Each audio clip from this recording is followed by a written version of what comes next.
Jelang pergantian tahun baru 2020, pemerintah Kota Palembang tidak menyelenggarakan kegiatan perayaan dalam jenis apapun. Hal tersebut diungkapkan langsung Kepala Dinas Pariwisata Kota Palembang yang ditemui di sela kegiatan. Tidak digelarnya perayaan dikarenakan pihak pemerintah Kota Palembang memberikan keleluasaan dan kesempatan kepada pihak ketiga, yang dalam hal ini pihak swasta, seperti hotel dan restoran, untuk mengadakan kegiatan sendiri yang akan dipusatkan di Jakabaring Sport City. Ia berharap dengan diberikannya keleluasaan kepada pihak ketiga yang menyelenggarakan perayaan di malam pergantian tahun, dapat memberikan motivasi agar pada tahun berikutnya pihak ketiga dapat bergabung dan menyelenggarakan kegiatan secara bersama-sama dan terkoordinasi, sehingga akan menjadi salah satu daya tarik pariwisata di Kota Palembang.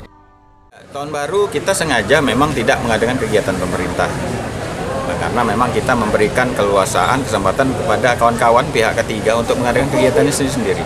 Ya, tapi ada yang paling akbar itu nanti diselenggarakan di JSC, Jakabaring Sport City. Itu dipusatkan di situ. Tapi ya hotel restoran masing-masing mereka mengadakan kegiatan sendiri, biasanya seperti itu. Kita dorong mereka mengadakan kegiatan sendiri, tapi suatu waktu nanti kita pengen kegiatan sendiri ini mereka adakan menjadi satu. Seperti itu. Mungkin di tahun baru ada 2 tahun lagi. Heri Wahyudi, PAL TV.